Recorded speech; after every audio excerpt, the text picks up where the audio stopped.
Shares کا کاروبار جائز ہے یا نہیں؟ بہت سے لوگ یہ سوال پوچھتے ہیں، تو میں نے کہا اس پہ میں باقاعدہ ریکارڈنگ میں لے آؤں.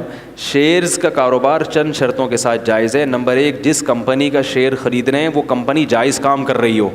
بات آ گئی سمجھ میں؟ شراب کی کمپنی کے شیئرز حرام ہیں، ٹھیک ہے نا. بینکوں کے شیئرز حرام ہیں. تو جائز کام ہو، جائز پروڈکٹ ہو. دوسری بات یہ کہ کمپنی وجود میں آ چکی ہو، یعنی اس کے ایسٹس وجود میں آ چکے ہوں، لکوڈ فارم میں اس کے اثاثے نہ ہوں.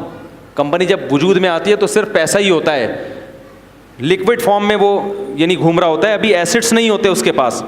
تو اگر لکوڈ فارم میں ہے تو پھر آپ شیئر خرید تو سکتے ہیں مگر پروفٹ کے ساتھ بیچ نہیں سکتے. اس کی فیس ویلیو پہ بیچنا پڑے گا. جتنے کا شیئر ہے اسی قیمت پہ بیچ سکتے ہیں، اس سے زیادہ نہیں، کیونکہ اس شیئر کے پیچھے پیسہ ہے اور پیسے پہ آپ پیسہ نہیں کما سکتے. 1 لاکھ کے شیئر ہیں تو 1 لاکھ ہی لے سکتے ہو اس پہ آپ ایک بھی، کیونکہ اس کے پیچھے ایسٹس نہیں ہے نا، پیسہ ہے نا اس کے پیچھے. تو پیسے تو وہ تو ایک رسید ہو گئی شیئرز کے، اتنے پیسے آپ کے کمپنی میں آپ کے ہو گئے، تو اس پہ آپ پیسہ نہیں کما سکتے. اتنے ہی پہ ہی دے سکتے ہیں، اس سے زیادہ، اس سے کم پہ بھی نہیں، اس سے زیادہ پہ بھی نہیں. اس کو اصطلاح میں کہتے ہیں فیس ویلیو پہ بیچ سکتے ہیں. تیسری شرط یہ ہے کہ کیونکہ جو کمپنیاں جن کے آپ شیئر خریدتے ہیں وہ بینکوں سے سودی قرضے بھی لیتی ہیں، جو کہ لینا جائز نہیں ہے. تو آپ کو اگر کبھی موقع ملے تو آپ جو اینول میٹنگ ہوتی ہے کمپنی کی، اس میں آپ کے لیے آواز اٹھانا فرض ہے کہ یہ کمپنی جو سودی قرضہ لے رہی ہے میں اس پہ دل سے خوش، بولو بھائی، نہیں. یا بینک کو کمپنیاں پیسے دے کے سود بھی لیتی ہیں جو ان کی انکم کا، بولو بھائی، حصہ ہوتا ہے. زیادہ تر تو یہ ہوتا ہے کہ کمپنی جہاں کاروبار میں پیسہ گھماتی ہے نا، وہاں کمپنی بینکوں میں رکھ کے سود بھی لیتی ہیں، تو وہ بھی آپ کے پروفٹ میں شامل ہو جاتا ہے. تو کبھی کسی میٹنگ میں آواز اٹھانے کا موقع ملے تو یہ اٹھایا جائے کہ ہم بینک میں پیسہ رکھ کے سود لینے کو جائز نہیں سمجھتے، کیونکہ آپ بھی شیئر خریدتے اس کمپنی کے شریک ہو جاتے ہیں. بات آ رہی ہے سمجھ میں؟ تو اگر آپ کو یہ موقع ملتا ہے تو یہ، اگر نہیں ملتا تو پھر معاف ہے. اور دوسری بات یہ کیونکہ کمپنی کے پروفٹ میں وہ کچھ نہ کچھ % سود بھی شامل ہوتا ہے جو سب میں تحلیل ہو جاتا ہے، لہذا شیئرز کے بزنس سے جو ارننگ ہوگی اس میں آپ یہ دیکھیں گے کہ کیا واقعی آپ کی کمپنی کی اس ارننگ میں سود شامل ہے یا نہیں. اگر ہے تو اتنے % آپ کو اپنی ارننگ سے صدقہ، بولو بھائی، کرنا. مثلا کمپنی کا جتنا پروفٹ ہے وہ پروفٹ میں 2% سود بھی آ رہا ہے، تو آپ کے پروفٹ میں سے آپ کو 2%، بولو بھائی، پروفٹ میں سے، جیسے آپ نے 100 روپے کا شیئر خرید کے 100 روپے میں 200 میں بیچا تو پروفٹ کتنا ہوا؟ 100. تو 100 میں سے 2 روپے آپ کو کیا کرنے پڑیں گے؟ بولو نا یار، صدقہ، تاکہ وہ حرام جو شامل ہے وہ اس سے پاک ہو جائے.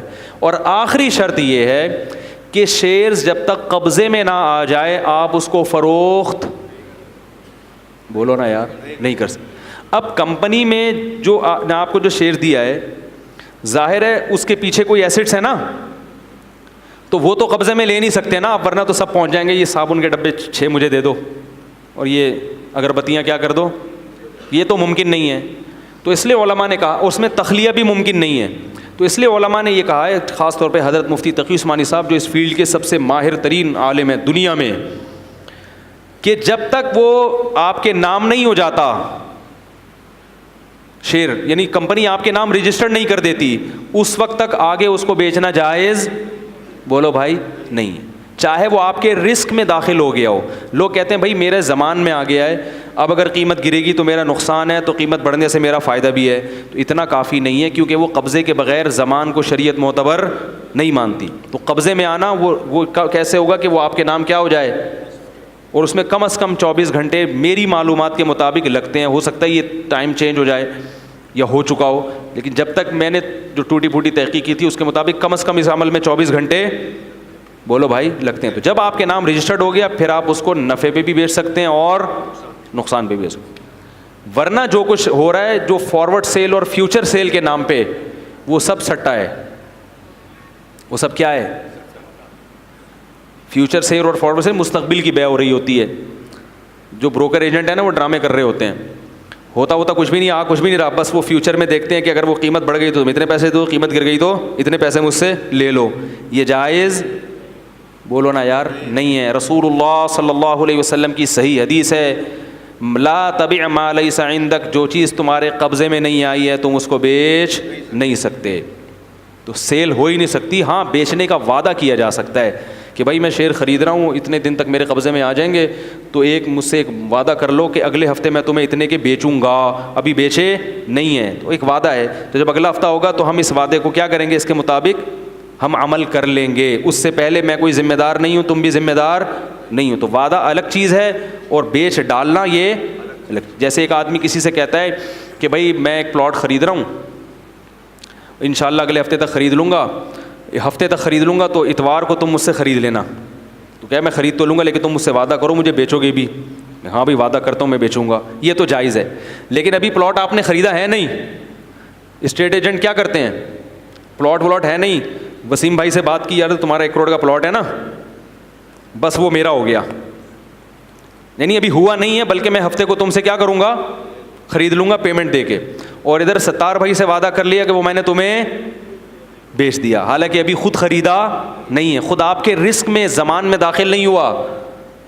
اب ستار بھائی نے آپ سے 1 کروڑ 50 لاکھ کا خرید لیا، آپ کے 50 لاکھ کیا ہو گیا، پروفٹ. اب کیا ہوا کہ ہفتے کے دن اس پلاٹ کی قیمت گر گئی. آئی بات سمجھ میں. اب آپ نے چونکہ خریدا تو تھا نہیں، وعدہ کیا تھا نا، تو آپ کہہ رہے ہیں بھائی میں نہیں خرید رہا، میں نہیں خرید رہا. اور ادھر 1 کروڑ آپ نے ستار بھائی کو واپس کر دیے. تو یہ ڈرامے ہو رہے ہیں. تو جب تک آپ کے پاس پلاٹ پہ قبضہ ضروری نہیں ہے بیچنے کے لیے، یہ یاد رکھو. آپ کے رسک میں آنا، زمان میں آنا ضروری ہے کہ نقصان ہو تو آپ کا نقصان کہلائے. پلاٹ بیچنے کے لیے قبضہ ہونا ضروری نہیں ہے، آپ کے نام ہونا بھی ضروری نہیں ہے فائل، لیکن پلاٹ کی لوکیشن اور پلاٹ کا محل وقوع یہ پتہ ہونا چاہیے، اور مالک آپ ہونے چاہیے. مالک کی ڈیفینیشن یہ ہے کہ اگر نقصان ہو تو کس کا سمجھا جائے، آپ کا. اگر پلاٹ پہ قبضہ ہو گیا تو کس کا نقصان ہوگا، آپ کا. اتنے رسک آپ اٹھا رہے ہو، اس حد تک ملکیت میں ٹرانسفر ہو گیا اور پھر آپ آگے اس کو سیل کر سکتے ہیں، اس سے پہلے نہیں کر سکتے.